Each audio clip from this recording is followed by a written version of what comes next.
Good morning students. आज का session class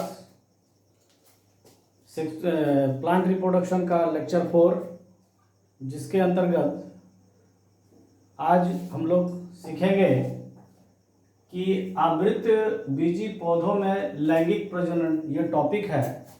इसको इंग्लिश में कहेंगे sexual reproduction in angiospermic plant. इस टॉपिक के अंतर्गत सबसे पहले हम लोग सेक्सुअल रिप्रोडक्शन की परिभाषा समझेंगे और events of the sexual reproduction. कहने का मतलब है कि सेक्सुअल रिप्रोडक्शन में कितनी घटनाएं घटती है, इस घटनाओं को या सेक्सुअल रिप्रोडक्शन को की क्रिया को 3 चरण में पूरा किया जाता है। इन तीनों चरण के बारे में समझेंगे और प्लांट में कौन कौन सी घटना होती है इस पर प्रकाश डालेंगे। सेक्सुअल रिप्रोडक्शन, लैंगिक प्रजनन। सेक्सुअल रिप्रोडक्शन, लैंगिक प्रजनन, यह 3 चरण में पूरा होता है। 3 चरण में पूरा होता है। पहला चरण को कहते हैं प्री फर्टिलाइजेशन।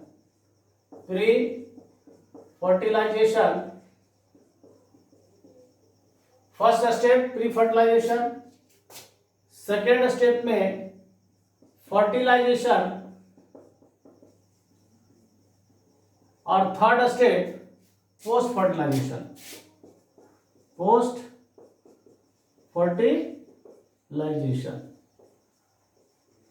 फर्टिलाइजेशन को हिंदी में निषेचन कहते हैं।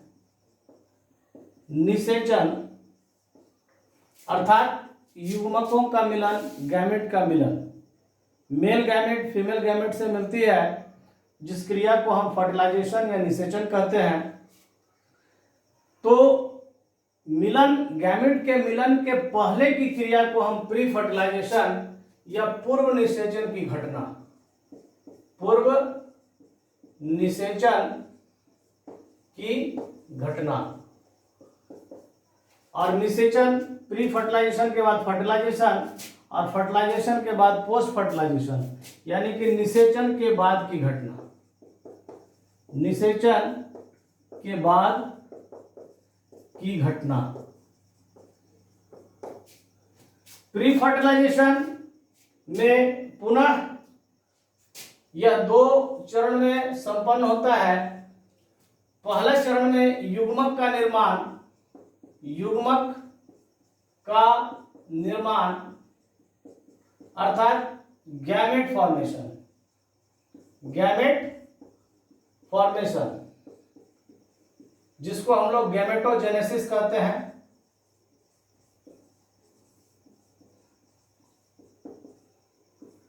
और गैमेट के निर्माण की क्रिया के बाद, गैमेट का स्थानांतरण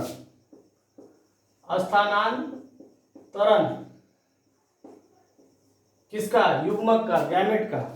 और युग्मक के स्थानांतरण को ट्रांसफर ऑफ गैमेट कहते हैं। प्लांट के केस में ट्रांसफर ऑफ गैमेट का एक विशिष्ट नाम है, एक घटना का विशिष्ट नाम है पॉलिनेशन। ट्रांसफर ऑफ गैमेट, युग्मक के स्थानांतरण की घटना को प्लांट सेक्सुअल रिप्रोडक्शन में पॉलिनेशन, परागन की क्रिया कही जाती है। फर्टिलाइजेशन में मेल गैमेट नर युग्मक फीमेल गैमेट के साथ निषेचित होता है।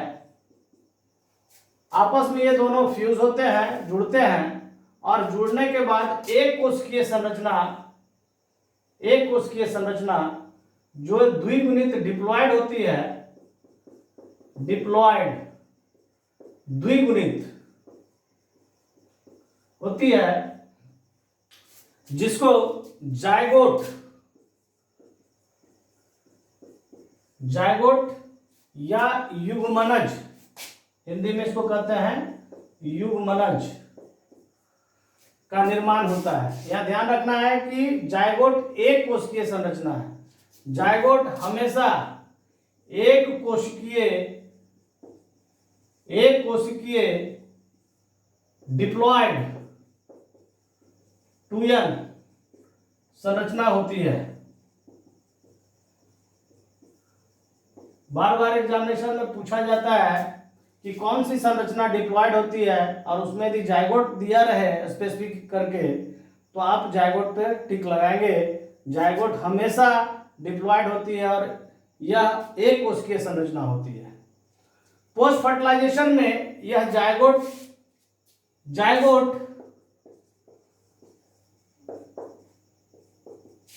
की कोशिकाओं में विभाजन होता है, माइटोसिस डिवीजन, समसूत्री विभाजन, और इस जायगोट की कोशिका में कोशिका की संख्या बढ़ती है। कोशिका की संख्या क्या होती है? बढ़ती है। और यह जो क्लस्टर बनता है, कोशिकाओं का झुंड जो बनता है, इसको हम लोग एम्ब्रियो कहते हैं। एम्ब्रियो बोले तो भ्रूण। एम्ब्रियो का अर्थ क्या हुआ? भ्रूण। और यही एम्ब्रियो बेबी प्लांट के रूप में सीड का रूप लेता है, बीज का रूप लेता है। तो लैंगिक प्रजनन 3 चरण में पूरा होता है: pre fertilisation, fertilisation, post fertilisation. Pre fertilisation में 2 घटना: गैमेट का निर्माण, gametogenesis, transfer of gamete, pollination की क्रिया के बाद फर्टिलाइजेशन। इसमें मेल गैमेट फीमेल गैमेट के साथ मिलन होता है, जिस क्रिया को हम फर्टिलाइजेशन कहते हैं। और एक कोशिकीय डिप्लॉयड संरचना के रूप में जायगोट बनती है। यह जायगोट पोस्ट फर्टिलाइजेशन की घटना में बहुत सारी कोशिकाओं का समूह का निर्माण होता है, जिसको भ्रूण या एम्ब्रियो कहते हैं। और यह एम्ब्रियो चेंज करता है सीड में, बेबी प्लांट में। यह main basic idea sexual reproduction in angiospermic plant. इसको आप कॉपी में उतारें।